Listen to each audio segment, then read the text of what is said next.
আসসালামু আলাইকুম। সংবাদে আপনাদের সবাইকে স্বাগত জানাচ্ছি। আমি ফিরোজ তোহা। শুরুতেই আরবে কেবলস সংবাদ শিরোনাম। দখলদার ইসরায়েলি বাহিনী এবং নিরীহ ফিলিস্তিনিদের মধ্যে ভয়াবহ যুদ্ধ চলছে। আর এই মুহূর্তে আমাদের হাতে এসছে যুদ্ধের ভয়ঙ্কর কিছু গুরুত্বপূর্ণ আপডেট সংবাদ। প্রথমেই জানাবো, বাইডেন কখনোই ইসরায়েলকে যুদ্ধবিরতির চাপ দেয়নি। চ্যানেল 13-এর অনুসন্ধান। গাজায় ইসরায়েলি আগ্রাসন চলাকালে যুক্তরাষ্ট্রের তৎকালীন প্রেসিডেন্ট জো বাইডেন প্রশাসন কখনোই যুদ্ধবিরতির জন্য নেতানিয়াহু সরকারকে চাপ দেয়নি, এমনটাই স্বীকার করেছে ইসরায়েলি কর্মকর্তারা। আজ চ্যানেল 13-এর এক বিস্ফোরক অনুসন্ধানে প্রকাশ পেয়েছে সব তথ্য। বাইডেন প্রশাসন ইচ্ছাকৃতভাবে গাজায় গণহত্যা অব্যাহত রেখেছিল। এরপর জানাবো, বিশ্বের চোখের সামনে ফিলিস্তিনিদের হত্যা করছে ইসরায়েল। আইসিজের শুনানিতে দক্ষিণ আফ্রিকা। আন্তর্জাতিক বিচার আদালত আইসিজে ইসরায়েলের বিরুদ্ধে করা গণহত্যার মামলায় শুনানির দ্বিতীয় দিনে দক্ষিণ আফ্রিকার পররাষ্ট্র ও সহযোগিতা মন্ত্রণালয়ের প্রধান জেইন ঢ্যাঙ্গর এক কঠোর বিবৃতি প্রদান করেছেন। তিনি বলেছেন, বিশ্বের চোখের সামনে ফিলিস্তিনিদের উপর নৃশংসতা, নিপীড়ন এবং গণহত্যা চালানো হচ্ছে। খবর আল জাজিরার।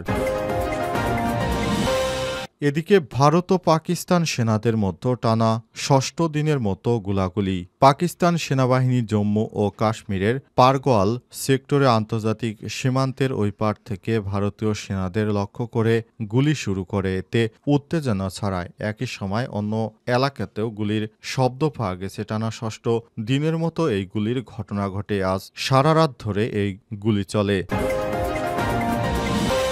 এবারে জানাবো, সিরিয়ায় হাফিজ আল আসাদের কবর থেকে লাশ উধাও। সিরিয়ার উত্তর পশ্চিমাঞ্চলের শহর কারদাহার সমাধিস্থল ভেঙে দেশটির সাবেক প্রেসিডেন্ট হাফিজ আল আসাদের লাশ চুরি হয়ে গেছে বলে দাবি করেছে সিরিয়া মিডিয়া। কে বা কারা আসাদের লাশ চুরি করেছে সে বিষয়ে কিছু জানা যায়নি। আর সাবেক প্রেসিডেন্টের লাশ চুরির তথ্য নিশ্চিত করেছে সিরিয়ান মিডিয়া। খবর জেরুজালেম পোস্টের। এবং সর্বশেষ জানাবো, শেখ হাসিনার বিরুদ্ধে আদালত অবমাননার অভিযোগ। বিচার কাজে বাধা ও হুমকি।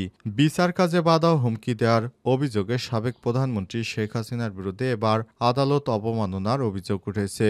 দুপুরে আন্তর্জাতিক অপরাধ ট্রাইব্যুনালের শুনানিতে এই অভিযোগ আদালতকে জানায় প্রসিকিউশন।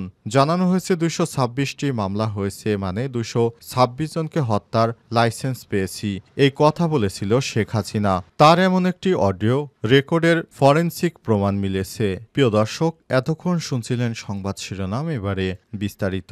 তবে তার আগে বন্ধুরা, অনুরোধ থাকবে সংবাদটিতে একটি লাইক দিন। এই চ্যানেলে আপনি নতুন হয়ে থাকলে আমাদের সংবাদটি দেখতে দেখতে চ্যানেলটি সাবস্ক্রাইব করে রাখুন। কমেন্ট করে বন্ধুরা আপনার মূল্যবান মতামত জানিয়ে দিন আপনি বিশ্বের কোন দেশ থেকে বা বাংলাদেশের কোন স্থান থেকে আমাদের সংবাদটি দেখছেন এবং শুনছেন। আর বন্ধুরা, গাজা যুদ্ধে আপনি যদি নিরীহ ফিলিস্তিনিদের ভালোবেসে থাকেন, কমেন্টে ইয়েস লিখে বিশ্ববাসীকে জানিয়ে দিন। এবারে বিস্তারিত। বাইডেন কখনোই ইসরায়েলকে যুদ্ধবিরতির চাপ দেয়নি। চ্যানেল 13-এর অনুসন্ধান। গাজায় ইসরায়েলি আগ্রাসন চলাকালে যুক্তরাষ্ট্রের তৎকালীন প্রেসিডেন্ট জো বাইডেনের প্রশাসন কখনোই যুদ্ধবিরতির চাপ দেয়নি, এমনটাই স্বীকার করেছে ইসরায়েলি কর্মকর্তা। চ্যানেল 13-কে দেয়া এক সাক্ষাৎকারে সব কথা বলেছেন ওই ইসরায়েলি কর্মকর্তা। তারা জানিয়েছে, যদি বাইডেন কখনোই চেষ্টা করত যুদ্ধবিরতি করার, তাহলে সেটি মেনে নিত ইসরায়েল, এমনটাই মনে করেন ওই কর্মকর্তা। চ্যানেল 13-এর এই অনুসন্ধানে, যার অনুবাদ প্রকাশ করেছে ড্রপ সাইট নিউজ, এটি দেখিয়েছে ওয়াশিংটনের শীর্ষ কর্মকর্তারাও গোপনে স্বীকার করেছে এই আগ্রাসন ছিল শুধু হত্যার জন্য হত্যা, ধ্বংসের জন্য ধ্বংস। 9 জন বর্তমান ও সাবেক মার্কিন কর্মকর্তার সাক্ষাৎকারের ভিত্তিতে তৈরি প্রতিবেদনটিতে উঠে এসেছে মার্কিন রাজনৈতিক প্রভাব, কূটনৈতিক গোপনীয়তা এবং শান্তি প্রচেষ্টার উদ্দেশ্য প্রণোদিত ব্যর্থতা চিত্র। যুক্তরাষ্ট্রের সাবেক মার্কিন রাষ্ট্রদূত মাইকেল হার্স বলেছেন, ঈশ্বর ইসরায়েলের রাষ্ট্রের প্রতি দয়া করেছেন, তাই এই সময় বাইডেন প্রেসিডেন্ট ছিলেন। আমরা 1 বছরেরও বেশি সময় ধরে যুদ্ধ করছি, কিন্তু কখনোই মার্কিন প্রশাসন আমাদের বলেনি যে এখন যুদ্ধবিরতি করো, কখনোই বলেনি। এটা কোনোভাবেই স্বাভাবিক মনে করার বিষয় নয়। অর্থাৎ যুক্তরাষ্ট্রের প্রত্যক্ষ এবং পরোক্ষ মদদেই এই ফিলিস্তিনিদের হত্যা করা হয়েছে। বিশ্বের চোখের সামনে ফিলিস্তিনিদের হত্যা করছে ইসরায়েল। আইসিজের শুনানিতে দক্ষিণ আফ্রিকা। আন্তর্জাতিক বিচার আদালত আইসিজে ইসরায়েলের বিরুদ্ধে করা গণহত্যার মামলার শুনানির দ্বিতীয় দিনে দক্ষিণ আফ্রিকার পররাষ্ট্র ও সহযোগিতা মন্ত্রণালয়ের প্রধান জেইন ড্যাঙ্গর এক কঠোর বিবৃতি প্রদান করেছেন। তিনি বলেন, বিশ্বের চোখের সামনে ফিলিস্তিনিদের উপর নৃশংসতা, নিপীড়ন ও গণহত্যা চালানো হচ্ছে। খবর আল জাজিরার। ড্যাঙ্গর অভিযোগ করে বলেছেন, ইসরায়েল আন্তর্জাতিক আইন লঙ্ঘন করে দায়মুক্তি উপভোগ করছে। তার ভাষায়, ইসরায়েল এমনভাবে কাজ করে যাচ্ছে যেন আন্তর্জাতিক আইন ও মানদণ্ড থেকে এক ধরনের ব্যতিক্রমী ছাড় পেয়েছে তারা।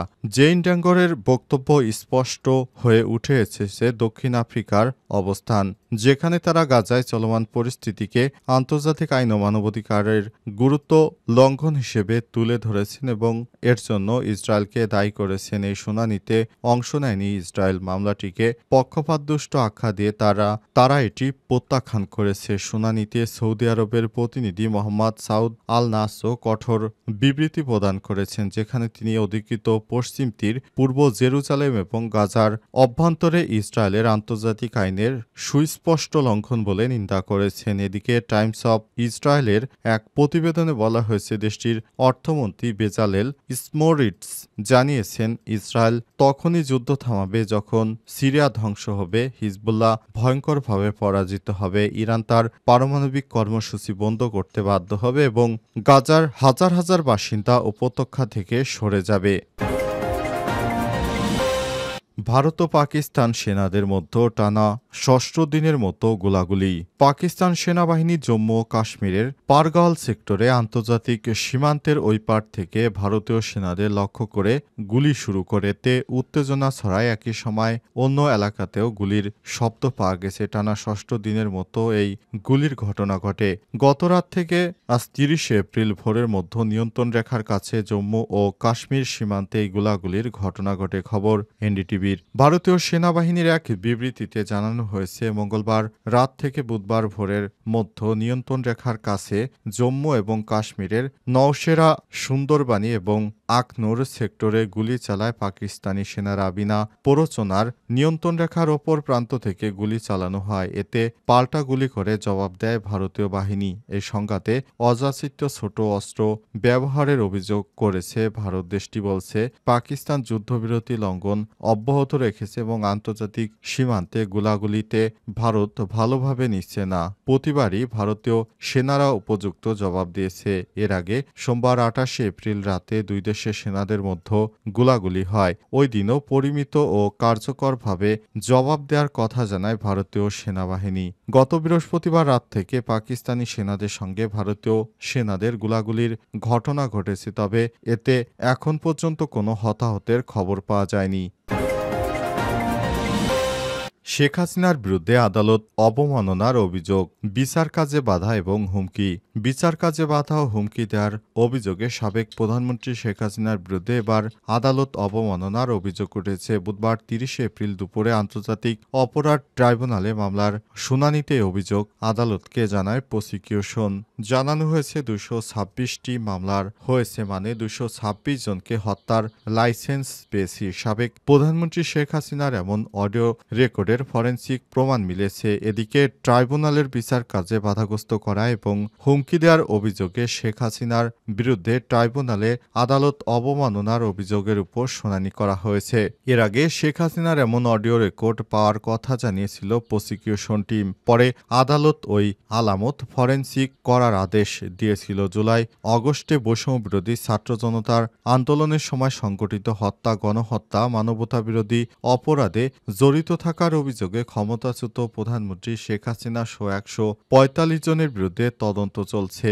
এই অভিযোগে এখন পর্যন্ত আন্তর্জাতিক অপরাধ ট্রাইব্যুনালে 23টি মামলা বা মিসকেস হয়েছে। এগুলোর মধ্যে রয়েছে রাজধানীর চানখারপুল 6 জনকে হত্যার ঘটনায় 8 পুলিশ সদস্যের বিরুদ্ধে তদন্ত শেষ করে প্রতিবেদন আন্তর্জাতিক অপরাধ ট্রাইব্যুনালের প্রসিকিউটর কার্যালয়ের চিফ প্রসিকিউটরের কাছে জমা দেওয়া হয়েছে। এখন এই মামলায় আসামিদের বিরুদ্ধে অভিযোগ গঠনের জন্য আনুষ্ঠানিকভাবে অভিযোগ দাখিল এবং পরবর্তী প্রক্রিয়া কী হবে সেটি নিয়ে চলছে আলাপ আলোচনা।